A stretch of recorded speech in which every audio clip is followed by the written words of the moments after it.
올여름 캠핑카를 통한 휴가 많이들 다녀오셨을 텐데요. 일반 시민들의 안전하고 편안한 튜닝 문화를 활성화하기 위해 교통안전공단에서는 제조사와 캠핑카 푸드트럭 튜닝 간담회를 가졌습니다. 지난 18일 시행한 자동차관리법과 식품위생법 시행규칙의 개정안을 설명하고 관련 업체와 상호소통하기 위해 2차 튜닝 설명회가 진행됐습니다. 이명용 교통안전공단 검사서비스본부장은 인사말을 통해 튜닝 시장 활성화를 위해 힘을 모으고 있다며 이번 행사를 통해 제조사들의 입장을 들어보고 보완하겠다는 의지를 밝히며 인터넷으로 튜닝 승인을 할 수 있는 사이버 검사소의 이용도 권장했습니다. 지난 6월 달에 튜닝 진행 대책 이후에 국가의 법령 개정에 따라서 저희들이 튜닝 사업을 활성화하기 위해서 세부 기준을 마련해가지고 오늘 설명을 하게 되었습니다. 지난 6월에서는 전체적으로 포괄적으로 했었고요.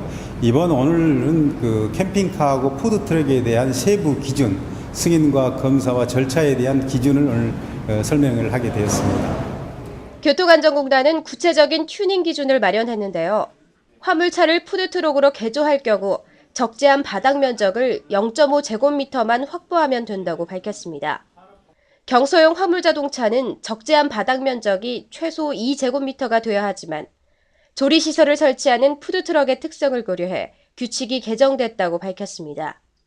기준에 따르면 푸드트럭은 오폐수 시설을 확보해야 하고 조리용 LPG 사용 시설에 대해 별도로 한국가스안전공사로부터 완성검사를 받아야 합니다. 푸드트럭 활성화는 올 3월 현 정부의 규제개혁 방안의 하나로 나와 18일부터 완화된 규제가 적용됐습니다. 튜닝 절차를 완료한 후에는 자치단체에 휴게 음식점 영업신고를 한 뒤 유원시설 내에서 영업할 수도 있는데요.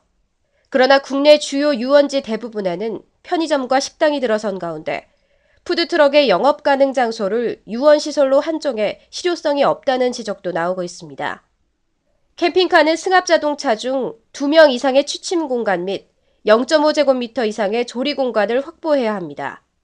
2층 구조로 변경할 경우엔 35도의 전복 시험을 받아야 하고 조리 및 취침 공간을 서랍식으로 외부로 확장할 경우에도 튜닝이 허용됩니다.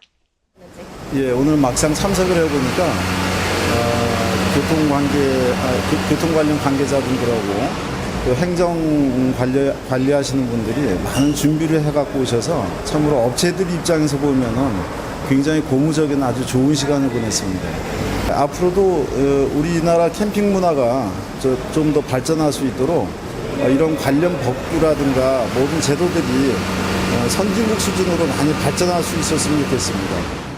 이번 캠핑카 푸드트럭 튜닝 간담회는 지난번 튜닝 설명회에서 건의된 안건들이 잘 보완됐다고 생각되는데요. 공단의 튜닝 설명 이후 질의응답 시간에는 제조사들의 질문이 쏟아졌습니다. 캠핑카의 경우에는 캠핑 공간을 좌우라든가 전으로 확대하는 방안들, 그리고 버닝의 설치, 이런 부분에 대한 관심이 많았었는데 이 부분들은 캠핑하는 승객이라든가 캠핑객들을 위해서 저희들이 대폭적으로 수용을 하고요. 화물 자동차의 캠퍼 부분에는 자동차의 변경이라든가 차종의 변경이라든가 또한 국가 간의 문제 이런 것을 종합적으로 검토해서 좀 장기적으로 추진하겠습니다. 캠핑카나 푸드트럭 이외에도 트럭 캠퍼에 대해서도 질의가 있었습니다. 트럭 캠퍼는 일반 국민들이 가장 저렴하게 캠핑카 여행을 할 수 있는 도구지만 현재 규제가 완화되지 않고 있는 부분에 대해 공단은 좀 더 시간이 필요하고 불법이 많이 시행되고 있지만 필요성은 인정한다고 전하기도 했습니다. 캠핑카나 푸드트럭 활성화를 위해 관련 법이 완화되는 만큼 승합차나 화물차 관련 법 또한 변화되어야 한다고 생각되며 그렇지 않다면 현실적으로 트럭 캠퍼는 국내에서 자리 잡기 어렵다고 예상됩니다. 캠핑카라는 것이 해외 같은 경우는 굉장히 대중화되어 있습니다. 어떤 그러니까 소득이 높은 분들만 이용하는 게 아니라 일반 모든 국민들이 이용할 수 있게끔 그런 여건이 다 되어 있습니다.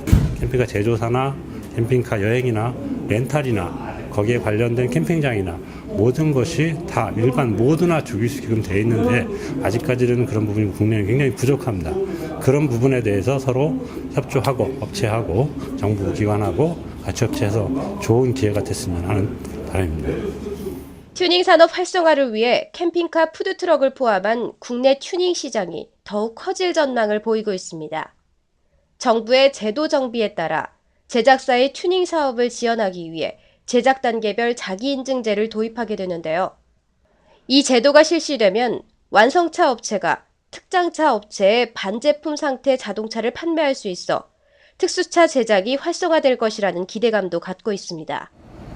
자기인증 제도는 어떤 이런 화물이나 이런 자동차를 갖다가 어떤 개조를 한다거나 어떤 특수한 장치를 달아가지고 특수한 목적의 자동차를 만드는 게 되겠고요. 구조변경 제도는 이미 등록이 돼서 운행 중인 자동차를 이용해서 자기가 어떤 사용 목적이 바뀐다거나 이랬을 때 그 새로운 사용 목적에 맞게끔 차의 일부를 구조를 변경하는 걸 얘기해요. 즉 뭐냐면은 그 대상이 되는 게 자기인증 제도는 신규 제도, 신차죠. 신차가 되겠고 구조변경 제도는 등록된 차라는 거. 자, 그다음에 시행 주체를 보면은 자기인증 제도는 주체가 제작사입니다. 그리고 구조변경 제도는 소유자가 되는 거죠. 그리고 거기에 대해서 이제 어떤 문제가 생겼을 때 자기인증 제도는 거기에 대한 리콜을 해준다거나 어떤 사후 관리나 이런 쪽이 자동차 관리법에 다 명시가 돼 있죠. 그렇지만 구조변경 제도는 그 소유자가 했기 때문에 어떤 그런 절차나 이런 것들이 명백하게 돼 있지 않습니다. 그래서 구조변경 제도는 아무래도 제한적이고 자기인증 제도는 변형할 수 있는 폭이 굉장히 넓죠. 왜? 만약에 크게 변경을 했을 경우에 필요하다 그러면은 안전시험을 해서 그거를 확인하면 되거든요. 그렇기 때문에 변형할 수 있는 범위가 꽤 넓다는 거. 이런 차이점이 있습니다. 튜닝법이 완화되었다고는 하지만 아직까지 제조사 입장에서는 규제 아닌 규제, 단속들이 많다라는 의견도 간담회를 통해 드러나기도 했습니다. 올바른 튜닝 문화를 위한 시초인 만큼 앞으로 체계적인 발전을 통해 선진국의 튜닝 문화와 나란히 하게 될 그날을 기대해봅니다. 교통뉴스 이서영입니다.